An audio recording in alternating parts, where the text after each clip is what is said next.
Hi Pisces, mid-month of January 2025. Ito na po ang inyong reading. Kuha lang tayo ng ilang messages para sa inyo as usual. May sahing gabay lamang po para sa mga Pisces. Mid-January, anong kailangan nyong marinig? Message. Sa mga taong ito na maaaring makapakinig, Pisces. Guidance advice mid-month of January. Anong kailangan nyong marinig? May sahing gabay po para sa kanila.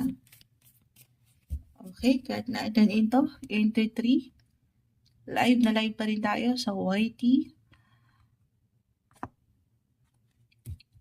Pisces, kunin lang po natin yung pinaka-mensahe.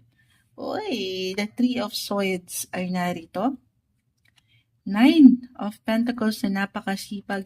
Queen of Pentacles, kunin pa natin. Ayan, gusto pang sumama. 9 and 9, 9 of Cups. Ace of Pentacles. Ayun naman. Bumawi. Guys, eto magkakaiba ang bawat isa. Kahit pa pare-pareho kayo ng sign, sun sign, Pisces, iba-iba ang bawat isa. Unahin ko na for some of you na merong ilang difficulty pa rin pagdating sa inyong buhay, relasyon, pag-ibig, kita mo siya, merong puso.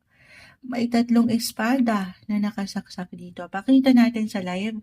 The 3 of Swords, hindi ito madali.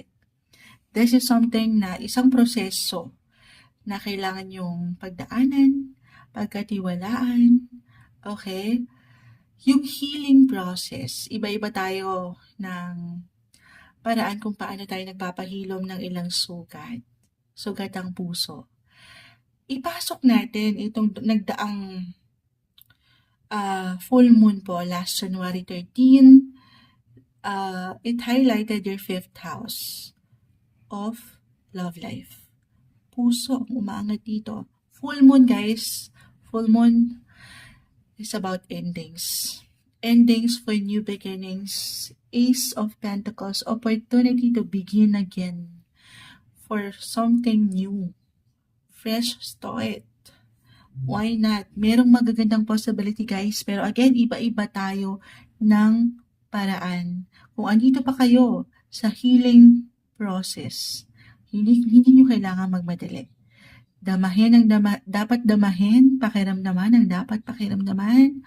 Sabay sa proseso na ito, iiyak nyo yan kung kinakailangan. Okay? Pero huwag kayong ma-stuck dyan. 9 and 9, andito ang kasapatan, yung satisfaction, yung happiness, yung love na deserve nyo. Yes, something will end to make room for something new. May mga bago pa. Okay, for some of you yan na andito pa sa proseso ng pagpapahilom. Para sa ilan, na ito na, ready na ako muntial. Andito na yung pagkasapat, andito yung pagiging independent. Ready na ako na buksan ulit ang aking puso or talagang kusang aangat ang bagong pinto ng oportunidad. Andito, meron akong nakikita. Yung na-mention ko na. Pagdating sa inyong mga pangarap pa, lalo pa sa buhay relasyon po, pagdating sa inyong romance, o yung matatawag niyong one and only true love, Ace of Pentacles. For some of you single at ready na to mingle, you might meet someone new. Opo. At dito, parang andyan yung spark, yung kilig, walang katamis-tamis, andito po. Lalo pa kung handa na kayo. At mapapahintulutan na ang sarili para sa mga bago or pagbabagong ito. It could be a surprise for some of you or kung andito na kayo sa isang relasyon, couples, attached, married, ano yan? 9 ang rating. Merong travel for some of you kahit sa simpleng pagpaplano, mapapaangat nyo yung opportunity para dito sa higit nyong ikalalako sa inyong commitments.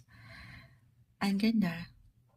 Maganda po. Walang katamis-tamis. Or maybe, ano yan? Ito kasi nagdang full moon, guys. Napakalawak niyan sa 5th house. New beginnings. Hindi po isang medical advisor ang moonchild, pero nag-highlight po dyan baka dito umangat ang growth, yung kahilingan, lalo pa kung ito na hinihintay ng ilan, matagal lang ipinagdarasal, matagal nyo nang itinataas sa Kanya, sa ating nag-iisang Creator, si Lord, maging ano pa man po ang inyong faith, 9, dito pumapasok ang inyong connection sa Kanya, your spiritual connection. Ano yan, Moonchild? 5th house, saan po pumapasok ang pregnancy, about children. Maaring merong growth, 9 of Pentacles. Maaring merong magbuntis. Kung hindi to mag-apply sa inyo, Moonchild, paano na? Single ako. Huwag nating ipilit, okay?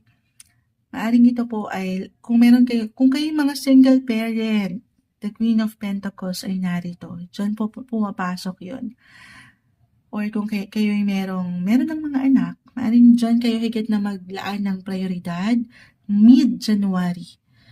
Maaring magkaroon ng something special ganap.